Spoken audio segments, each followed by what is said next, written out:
अस्सलाम वालेकुम, मैं हूं अली आहद। कहानी है हाइडेस्पेस वार यानी पानी की जंग की। 326 कबल मसीह मकदूनिया से अलेक्जेंडर चलता है, जिसे सिकंदर आजम भी कहा जाता है। दुनिया के मुख्तलिफ हिस्से फतह करता हुआ पहुंचता है दरियाए जेहलम के किनारे। सिकंदर आजम के बारे में कहा जाता है कि जहां से इसकी फौज गुजर जाती थी, बाकियात में सिर्फ हड्डियों के ढांचे ही मिलते थे। दरियाए जेहलम के किनारे इसकी फौज पड़ाव करती है।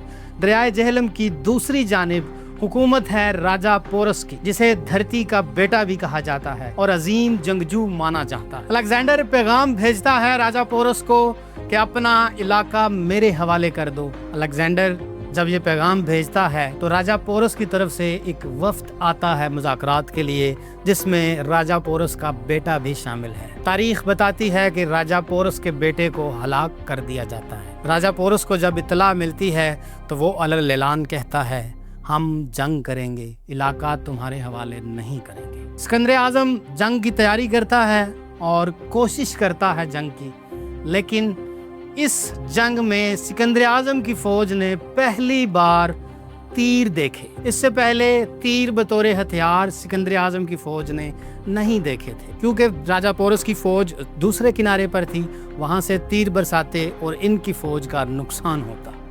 किसी हद तक ढाल भी इस्तेमाल की जाती, लेकिन चूंकि एक नया हथियार था तीर अलेक्जेंडर की फौज के लिए, तो बमुश्किल वो अपना बचाव कर पाते थे। अलेक्जेंडर को यह महसूस हुआ कि इस तरह से जंग नहीं जीती जा सकती। अलेक्जेंडर की फौज 47,000 पर मुश्तमिल थी।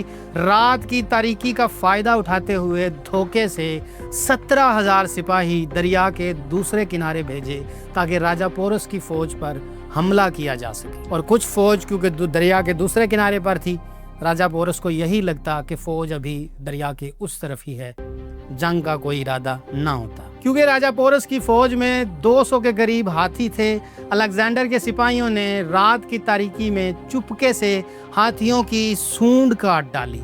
अब जब हाथी की सूंड कटती है तो वो बिफर जाता है, उसे ये समझ नहीं रहती ये मालिक है या वो मालिक है। सो वो अपनी ही फौज पर चढ़ दौड़े और एक खलबली मच गई। यूं इस अचानक हमले के लिए राजा पोरस की फौज क्योंकि तैयार नहीं थी, तो एक बड़े नुकसान का सामना करना पड़ा। इन्हीं हालात का फायदा उठाते हुए अलेक्जेंडर, जो कि दरिया के दूसरे किनारे था, उसने भी पेशकदमी की और राजा पोरस को लिया। राजा पोरस गिरफ्तार होता है और सिकंदर आजम की दरबार में पेश होता है। सिकंदर आजम राजा पोरस से सवाल करता है, इस शिकस्त के बाद तुम्हारा क्या हश्र किया जाए। राजा पोरस, जो कि अजीम जंगजू था, मुस्कुराता है और सिर्फ इतना ही कहता है, वही सलूक जो एक बादशाह दूसरे बादशाह के साथ करता। ये कैद में मौजूद एक बादशाह का बयान है जो ज़ाहिरी शिकस्त से दो चार हो चुका है। उसकी फौज भी आधी से ज्यादा मारी गई, उसके हाथी भी मारे गए, वो भी गिरफ्तार है। इस असना में भी उसका यही बयान है, वही सलूक जो एक बादशाह दूसरे बादशाह के साथ करता है,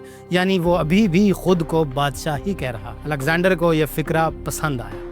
अलेक्जेंडर ने राजा पोरस को रिहा कर दिया और यह इलाका उसके सुपुर्द वापस कर दिया। ये तारीख सिकंदर आजम के साथ आए हुए मौरखीन लिखते हैं, और हर शख्स उतनी ही कहानी बताता है जितनी कहानी में वो सच्चा और अच्छा होता है। यहाँ के कुछ मौरखीन इससे बरक्स भी बताते हैं, जिसमें राजा पोरस की जीत लिखी जाती। खैर, कुछ भी हो, जीत हो या शिकस्त हो, राजा पोरस जेहलम की धरती का अजीम सपूत था, अजीम जंगजू और अजीम बादशाह था, जिसने अपनी धरती की हिफाजत को सबसे अफजल जाना। सिकंदर आजम की फौज के बारे में आपको ये भी बताते चलें, ये वही फौज है जिसके घोड़ों ने ख्यूड़ा के मकाम पर नमक दरियाफ्त की, यानी उसके घोड़े चर रहे थे और चरते चरते किसी पत्थर पे बार बार जबान मार रहे थे, किसी पत्थर को बार बार चाट रहे थे।